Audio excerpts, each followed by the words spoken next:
দিকে আমি যাচ্ছি। সূরা বাকারা 129 নম্বর আয়াত। এতক্ষণ আমরা বুঝলাম গত জুমার থেকে আজ এখন পর্যন্ত যে আল্লাহর কাছে শুকর আদায়ের নিয়ামত বুঝলাম।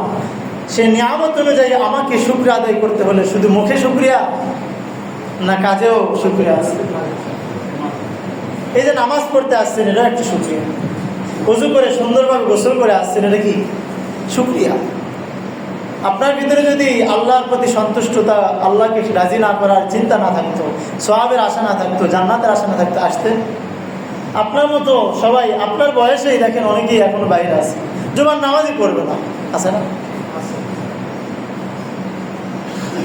সেই নিয়ামত বুঝে আপনি সেই নিয়ামত কিভাবে আদায় করবেন সামনে আসছে।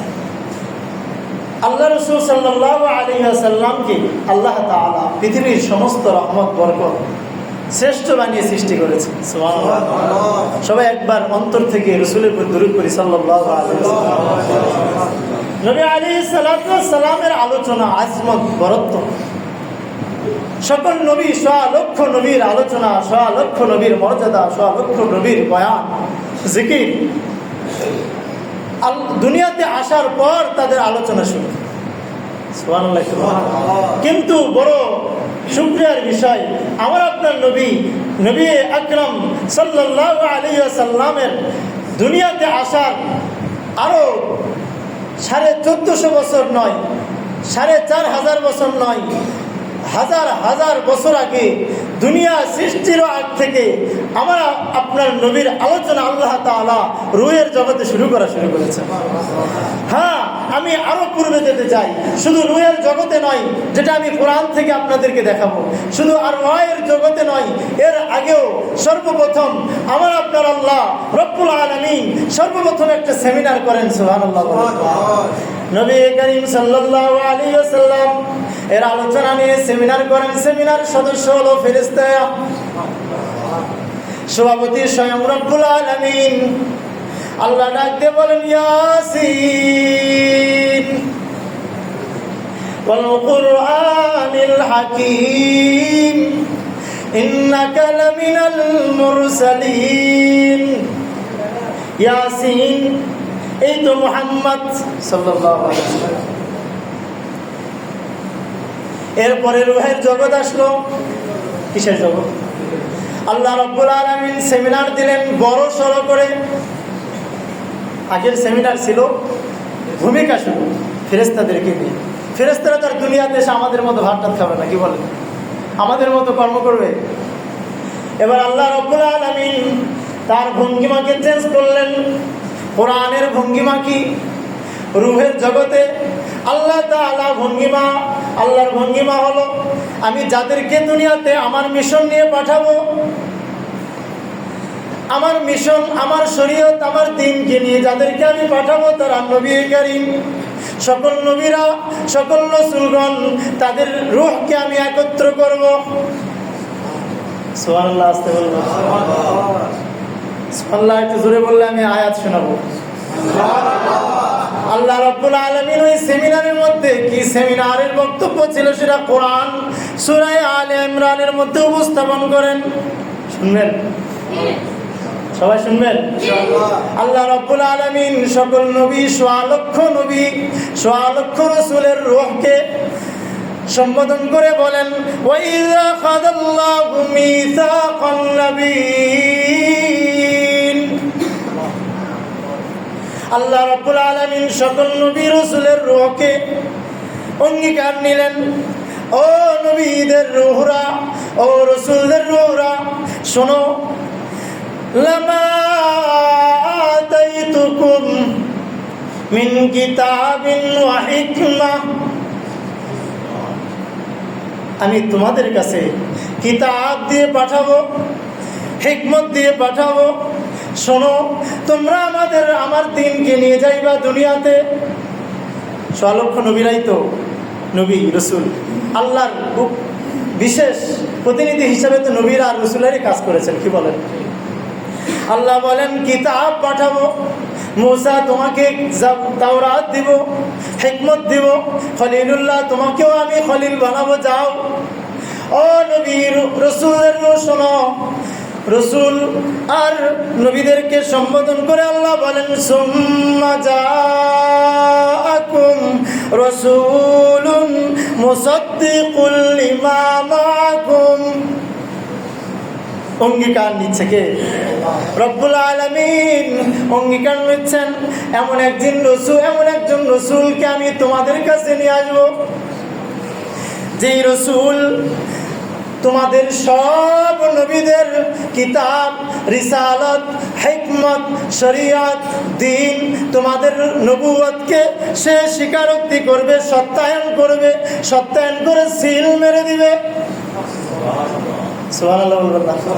এই জন্যই তো আমার আপনার নবী খাতামুন নবীন। আমার আপনার নবী এসে পূর্ববর্তী ১৬ লক্ষ নবীর রিসালত, দ্বীন, শরীয়তের উপরে সিল মেরে দিয়েছেন।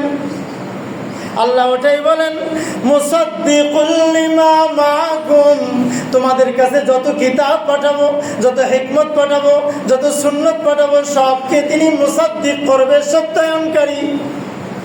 যদিও কখন আসবে? সবার শেষে আসবে।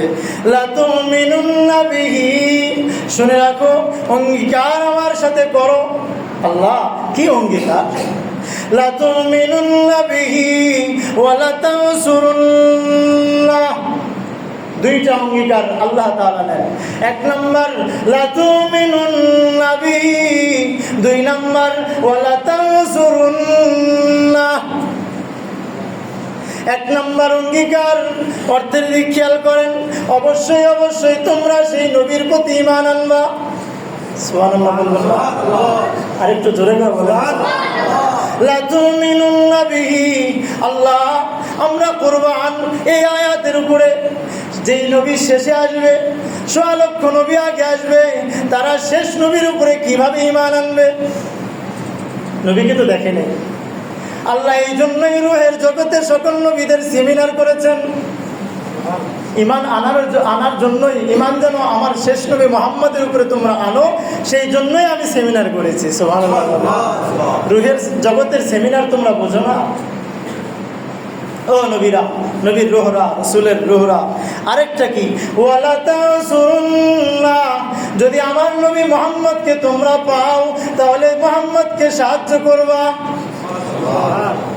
৪,৫০০ বছর আগে, কত? ৪,৫০০ বছর আগে খলিলুল্লাহ ইব্রাহিম তার সাথে তার সন্তান জাবিহুল্লাহ ইসমাঈলকে নিয়ে কাবা ঘর নির্মাণ করা শেষ। কাবার ঘর নির্মাণ করার পরে আল্লাহ নিকট দুহাত উঠে বলে, আল্লাহ স্থান তো তৈরি করা হয়েছে, স্থান আবাদ করার জন্য লোক পাঠান। আবাদ করার জন্য একজন কর্মী পাঠান, আবাদ করার জন্য একজন শিক্ষক পাঠান। সামনে আসতেছে আর কি? সকল নবী, ১৬ লক্ষ নবী, ১৬ লক্ষ রসুলের রূহরা এক বাক্যে বলা শুরু করলো আকরারতুম। আল্লাহ যখন অঙ্গীকার নিচ্ছেন দুইটা বিষয়ের উপরে, এখন বলা আকরারতুম ওয়া আখাযতুম আলা যালিকুম ইসরি। আল্লাহ বলেন, এখন কি তোমরা স্বীকারোক্তি দিচ্ছ আমি রব্বুল আলামিনকে? এখন কি তোমরা অঙ্গীকার করছো আমি রব্বুল আলামিনকে? এখন কি ওয়াদা করছো? ক্বালু, সুবহানাল্লাহ। সকল নবীদের রূহরা, সকল নবী রাসূলদের রূহরা বলে উঠলো আকরারনা,